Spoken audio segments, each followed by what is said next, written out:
পাইকারি ও খুচরা ব্যবসায় কর্মসংস্থান ৯২ লাখ। নিত্যপণ্যের সার্বিক দামে মিলছে না স্বস্তি।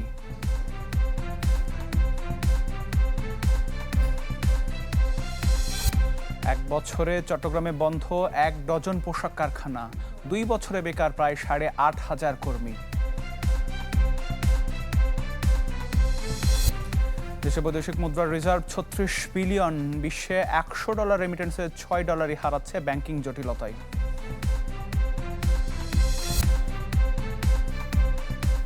দর্শক স্বাগত মার্কেন্টাইল ব্যাংক পিএলসি বিজনেস 24-এ আপনাদের সাথে আছি আমি আতিকুর রহমান। দেশের অর্থনীতিতে কর্মসংস্থানের অন্যতম বড় ভরসা এখন পাইকারি এবং খুচরা ব্যবসা।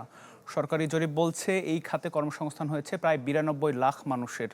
বিবিএসের সবশেষ অর্থনৈতিক শুমারি বলছে দেশে অর্থনৈতিক ইউনিটের সংখ্যা এক দশকের ব্যবধানে বেড়েছে প্রায় ৫০%, অর্থাৎ ১,১৭ লাখের বেশি। আর এর মধ্যে প্রায় ৪০%ই পাইকারি ও খুচরা ব্যবসা।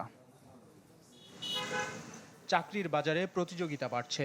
প্রতি বছর নতুন করে যুক্ত হচ্ছেন লাখো মানুষ। এমন বাস্তবতায় অনেকের কর্মসংস্থানের ভরসা হয়ে উঠেছে ছোট বড় ব্যবসা। এবারের বাজেটে এসব ক্ষুদ্র ও মাঝারি উদ্যোক্তাদের সহায়তা ও ব্যবসার পরিবেশ উন্নয়নের কথা বলা হলেও উচ্চ ঋণের সুদ, করের চাপ ও পরিচালন ব্যয় কমানো ছাড়া এ খাতে কাঙ্ক্ষিত গতি আসবে না বলছেন ব্যবসায়ীরা।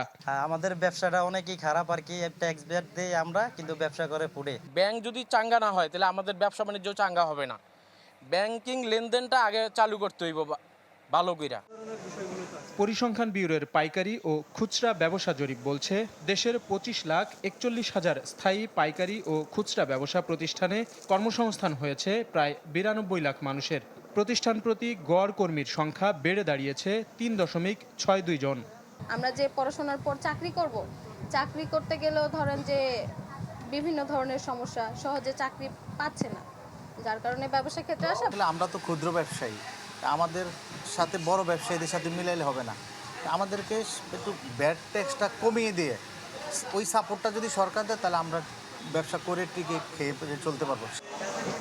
এদিকে বিবিএসের সবশেষ অর্থনৈতিক শুমারি বলছে দেশে অর্থনৈতিক ইউনিট অর্থাৎ ব্যবসা, শিল্প ও সেবামূলক প্রতিষ্ঠানের সংখ্যা বেড়ে ১,১৭,০০,০০০ ছাড়িয়েছে, যা ২০১৩ সালের তুলনায় ৫০% বেশি। এর মধ্যে পাইকারি ও খুচরা ব্যবসা সবচেয়ে বড় খাত। মোট অর্থনৈতিক ইউনিটের প্রায় ৪০% এই খাতের আওতায়। পাইকারি এবং খুচরা বিক্রেতা যারা, তাদেরকে আপনি অর্থনীতির একটা চালিকা শক্তি বলতে পারেন। তারা ট্যাক্স দেয় এবং ভ্যাট দেয়। তারা অর্থনীতিতে একটা গুরুত্বপূর্ণ এবং চালিকা শক্তি এবং ভালো একটা ভূমিকা রাখে। এই ব্যবসা যারা শুরু করে তাদের লাইসেন্সিং শেখে শুরু করতে হয়। লাইসেন্স পাওয়া অনেক সহজ করতে হবে, অনেক ইজি করতে হবে, তারা যেন সহজভাবে এই লাইসেন্সটা পেতে পারে। দেশের মোট অর্থনৈতিক কর্মকাণ্ডের বড় একটা অংশ এখন ক্ষুদ্র, কুটির ও অতি ক্ষুদ্র উদ্যোক্তাদের হাতে। ফলে এই খাতের সক্ষমতা বাড়ানোর পাশাপাশি সহজ অর্থায়ন ও ব্যবসা বান্ধব পরিবেশ নিশ্চিত করা গেলে কর্মসংস্থান ও বিনিয়োগ তথা অর্থনৈতিক প্রবৃদ্ধিতে ইতিবাচক গতি আসবে। সাজ্জাদুল হক, চ্যানেল 24, ঢাকা। সপ্তাহের শুরুতে রাজধানীর কাঁচা বাজারে কিছু পণ্যের দামে স্বস্তি মিললেও নিত্যপণ্যের সার্বিক দামে মিলছে না সেই স্বস্তি। মাস ব্যবধানে ২ থেকে ৭ টাকা বেড়েছে বিভিন্ন চালের দাম। আর রপ্তানির অজুহাতে লাফিয়ে লাফিয়ে বাড়ছে সুগন্ধি চিনিগুড়া চালের দাম। পিছিয়ে নেই প্যাকেট চালের দামও। বাজারে এখনও মিলছে না পণ্যের দামে স্বস্তি। এক পণ্যের দাম কমে তো আরও কয়েক ধরনের পণ্যের দাম বাড়তে থাকে। এবার সে তালিকায় যুক্ত হলো চাল। ভরা মৌসুম, সরবরাহ রয়েছে স্বাভাবিক। খাদ্য মন্ত্রণালয়ের তথ্য বলছে সরকারি গুদামগুলোতে ধান ও চালের মজুদ রয়েছে প্রায় ২০ লাখ টন। তারপরেও মাসের ব্যবধানে মানভেদে ২ থেকে ৭ টাকা বেড়েছে চালের দাম। বাজার ঘুরে দেখা যায় মিনিকেট ও নাজিরশাইলের দাম মানভেদে কেজিতে বেড়েছে ৩ টাকা। মাসের ব্যবধানে কেজিতে মোটা চাল বেড়েছে ৩ টাকা। আর প্রতি সপ্তাহে লাফিয়ে লাফিয়ে বাড়ছে সুগন্ধি চালের দাম। প্যাকেটজাত সুগন্ধি চাল কেজি বিক্রি হচ্ছে ১৯০ টাকা। আবারও মিল মালিকদের দুষছেন ব্যবসায়ীরা। জানালেন প্যাকেটজাত ১ কেজি সুগন্ধি চালের দাম আগামী সপ্তাহে আরও ১০ টাকা বাড়তে পারে। পলস চালের বাজারটা বাড়ছে, যে চাল আসলে ১৫০ টাকা, ওই চালের এখন ১৭০ টাকা। ওই যে বাইরে এক্সপোর্ট করতেছে এই কারণে, আর বিভিন্ন কোম্পানিরা এখন মনে করেন যে ওই যে প্যাকেট করে এলাইতে আছে। ৭০ টাকা আগে কিনে আনছি, আগে ৮০ কিনে আনলাম, ১০ টাকা বাড়াইলো। এই কি দোকানদার বাড়াইছে? এ তো মিল মালিকে বাড়াইছে। অন্যদিকে বৃষ্টির কারণে বেশ কিছু পণ্যের দাম আকাশচুম্বী। দামের ডাবল সেঞ্চুরি হাঁকালো কাঁচামরিচ ও টমেটো। কাঁচা বাজারগুলোতেও দাম বেশি। শাকের দাম গত সপ্তাহে 40 টাকা ছিল, এখন সেখানে 60 টাকা মুঠা বা এরকম বেশি 20 টাকা 10 টাকা করে সবগুলাতেই বাড়ছে। ঝিঙ্গা ধুন্দুল মোটামুটি এখন একটু কমছে, এই শসাটা বেশি। এমন পরিস্থিতিতে আবারও একে অপরকে দোষারোপ করে পার পেয়ে যাচ্ছেন ব্যবসায়ীরা, আর কার্যকর বাজার তদারকির দিকে তাকিয়ে ক্রেতারা।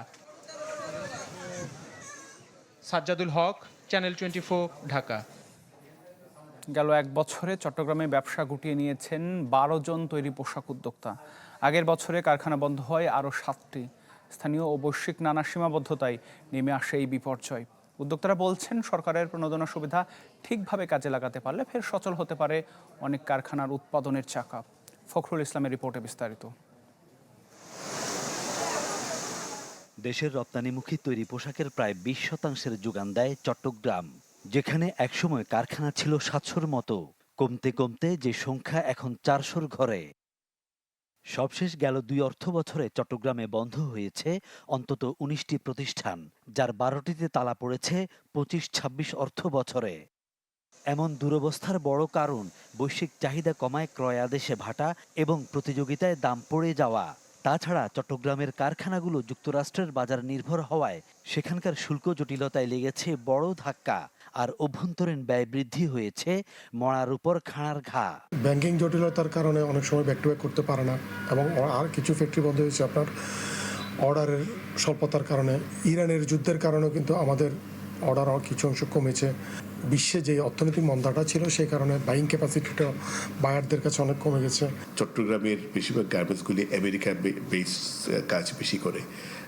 এই যুদ্ধবিগ্রহ এবং বিভিন্ন ক্রাইসিসের মধ্যে ট্রাম্পের ট্যারিফ সব মিলিয়ে চট্টগ্রামের গার্মেন্টসগুলো কিন্তু একটু বেশি ক্ষতিগ্রস্ত হয়েছে। চট্টগ্রামের শিল্প প্লট না থাকাতে চট্টগ্রামের ফ্যাক্টরিগুলি অনেকগুলি ফ্যাক্টরি কমপ্লায়েন্সে কোয়ালিফাই করতে পারে নাই। শিল্পের সুরক্ষায় সরকার অতি সম্প্রতি 60,000 কোটি টাকার বিশেষ প্রণোদনা তহবিল ঘোষণা করেছে, যা বন্ধ কারখানাগুলোর পুনরায় চালুতে আশার আলো জ্বালিয়েছে। তবে এই তহবিল কতটা কাজে লাগবে তা নিয়ে শঙ্কায় বিজিএমইএ, কেননা রয়েছে নানা জটিলতা। বিশ্ব অর্থনীতি কিন্তু বছর খানিকের মধ্যে ঘুরে দাঁড়ানোর একটা বিশাল সম্ভাবনা সৃষ্টি হয়েছে। এই ঘুরে দাঁড়ানোর অর্থনীতিতে আমাদের এখানে প্রচুর অর্ডার আসবে, বাংলাদেশে প্রচুর অর্ডার আসবে এবং এই অর্থনীতি ঘুরে দাঁড়াবে।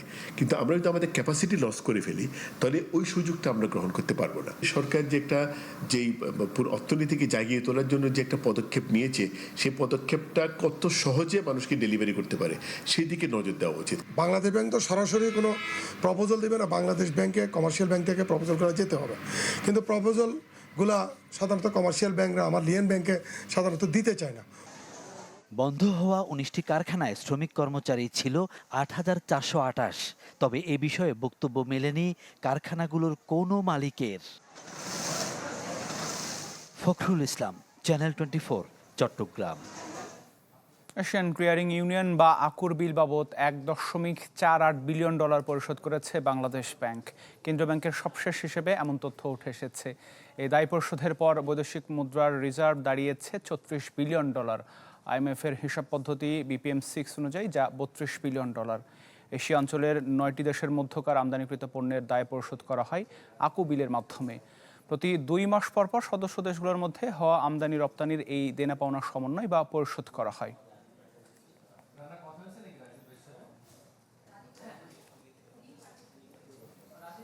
বিশ্বজুড়ে প্রবাসীদের পাঠানো প্রতি $100 মধ্যে $6 হারিয়ে যাচ্ছে ব্যাংকিং জটিলতায়। বিশ্বব্যাংকের হিসেবে পুরনো ধারার ব্যাংকিং ব্যবস্থার কারণে বিশ্বে 2025 সালে প্রবাসী শ্রমিকদের পকেট থেকে হারিয়ে গেছে $42 বিলিয়ন। এই হতাশা থেকে অনেকেই ঝুঁকছেন অনিয়ন্ত্রিত ক্রিপ্টোকারেন্সির দিকে, যেখানে লুকিয়ে আছে নতুন ঝুঁকি।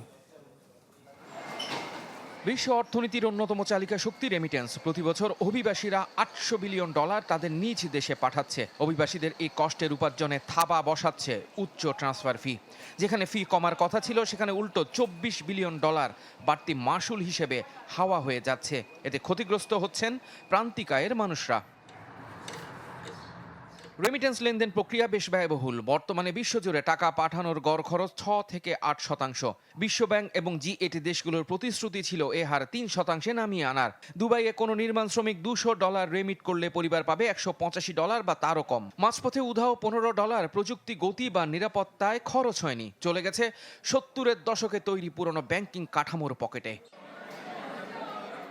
গবেষণায় দেখা যায় যেসব রুটে প্রতিযোগিতা কম এবং অর্থ প্রেরণকারী বেশি অসহায়, সেখানে খরচের হার সবচেয়ে বেশি। যুক্তরাষ্ট্র থেকে মেক্সিকোতে অর্থ পাঠাতে 4% খরচ হলো, যুক্তরাজ্য থেকে আফ্রিকায় টাকা পাঠাতে খরচ 8 থেকে 12% পর্যন্ত।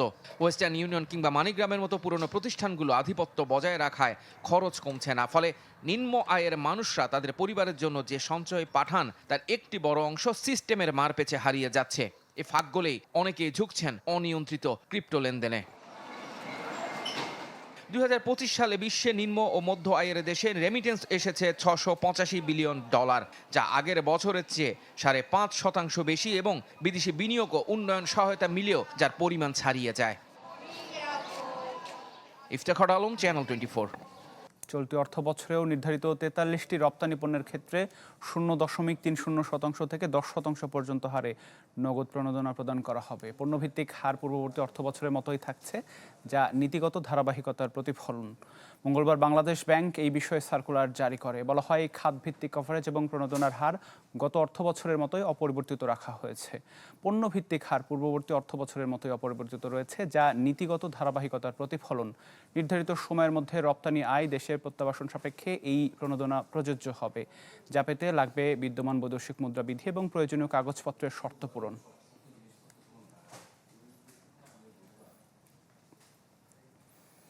এশিয়ার বাজারে নিজেদের অপরিশোধিত তেলের দাম গত 2 দশকের মধ্যে সবচেয়ে বড় অঙ্কের কমিয়েছে বিশ্বের শীর্ষ তেল রপ্তানিকারক দেশ সৌদি আরব। আগামী আগস্ট মাসের জন্য এক ধাক্কায় ব্যারেল প্রতি কমানো হয়েছে $11। সোমবার রাষ্ট্রায়ত্ত কোম্পানি সৌদি আরামকো তাদের ফ্ল্যাগশিপ আরব লাইট ক্রুডের অফিসিয়াল এই সেলিং প্রাইস কমায়। নতুন এই মূল্য নির্ধারণ করা হয়েছে ওমান এবং দুবাইয়ের গড় দামের চেয়ে $1.5 কমে। তবে এত বড় ছাড়ের পরও মধ্যপ্রাচ্যের অন্যান্য প্রতিদ্বন্দ্বী দেশের তুলনায় সৌদির তেল এখনও ব্যয়বহুল রয়ে গেছে। ফলে এশিয়ার ক্রেতা এবং ব্যবসায়ীদের মধ্যে সৌদির তেল কেনার ব্যাপারে তেমন একটা আগ্রহ দেখা যাচ্ছে না। গত জুন মাসে যুক্তরাষ্ট্র এবং ইরানের মধ্যে একটি অন্তর্বর্তীকালীন চুক্তি স্বাক্ষর হয়, ফলে বিশ্ববাজারে কমতে শুরু করে তেলের দাম। জুতা উৎপাদনের যথাযথ প্রশিক্ষণের মাধ্যমে স্বাবলম্বী হচ্ছে রংপুরের তরুণরা। SICIP প্রকল্পের আওতায় গত 5 বছর ধরে বেকার যুবকদের এই প্রশিক্ষণ দিচ্ছে স্থানীয় প্রতিষ্ঠান ব্লিং লেদার প্রোডাক্টস লিমিটেড। প্রশিক্ষিত তরুণদের নতুন কর্মসংস্থানের মাধ্যমে উন্নয়ন হচ্ছে আর্থসামাজিক অবস্থারও। অর্থ মন্ত্রণালয়ের অতিরিক্ত সচিব ও প্রকল্পের নির্বাহী পরিচালক ওয়ালিদ হোসেনের নেতৃত্বে একটি উচ্চ পর্যায়ের প্রতিনিধি দল গতকাল ব্লিং লেদার প্রোডাক্টস লিমিটেড পরিদর্শন করেন। তারা প্রকল্পের হাতে কলমে প্রশিক্ষণ কার্যক্রম পর্যবেক্ষণ করেন।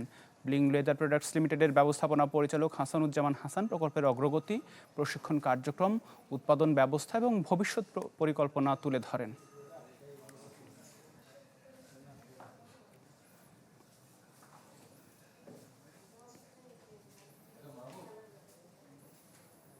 $4,800 কর্মী ছাঁটাই করবে মাইক্রোসফট।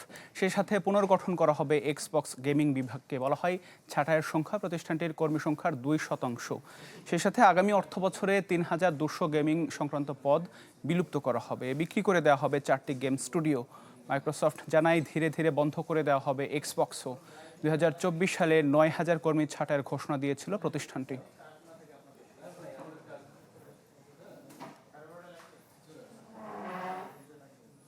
দর্শক, এই ছিল মার্কেন্টাইল ব্যাংক PLC বিজনেস 24-এর রাতের আয়োজন। ধন্যবাদ যারা এতক্ষণ আমাদের সাথে ছিলেন।